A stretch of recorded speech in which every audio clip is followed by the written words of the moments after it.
mas marami ang pabor sa kanyang aresto kaysa sa kalaban. Maingay lang yung kanyang mga supporters. Pero totoo yun, Sir General Torre. Salot ako sa iyo, dalawang kamay, oh. Dalawang kamay.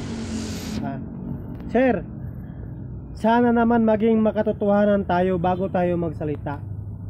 Paano naging pabor ang mga tao na isang Pilipino pinagkaluluo niyo sa ibang bansa? Sige nga. Paano niya ipaliwanag na ang soberanya ng isang bansang Pilipinas sinuko niyo doon sa mga dayuhan? Ano na lang ang sasabihin ng mga ibang bansa sa ating mga Pilipino na pinagkalulo ang isang tao na gumawa ng tama? Alam niyo ba yung kung anong ginawang tama? Kung hindi nyo naalala, pinataasan na lang naman yung sahod nyo mga pulis. Kalahati, sir. Kalahati ang tinaas. Pero anong ginawa nyo? Baka nakalimutan mo, isa ka rin pulis. Nakalimutan mo natin yan, sir, eh. Kalahati ang tinaas ng mga pulis ang sahod nila. Pero ano ang ginanti nyo ngayon sa presidente? Sinuko nyo dun sa mga dayuhan na meron naman talagang umiiral na justice system sa ating bansa. Diba, sir? Ano na ngayon ang mukha natin mga bilang isang Pilipino? Ano na ngayon ang ating mukha? Na sarili nating bansa, sarili nating kalahi, isinuko natin doon sa dayuhan.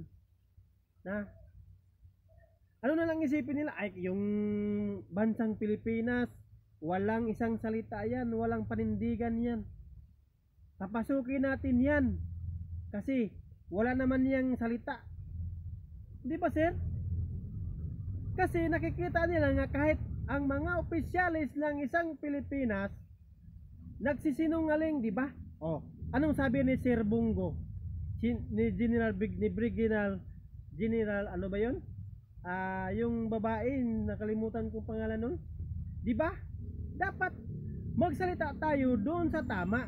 Anong nagpupunos lang ng pawis, tapos gumaganon sa mata, oh.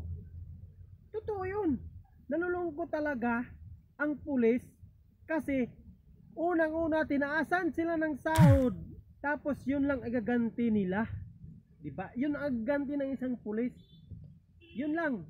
Sana matuto tayo mga Pilipino kung anong tama at mali. Hindi yung puro kasinungalingan ang ipinalalabas sa social media, diba?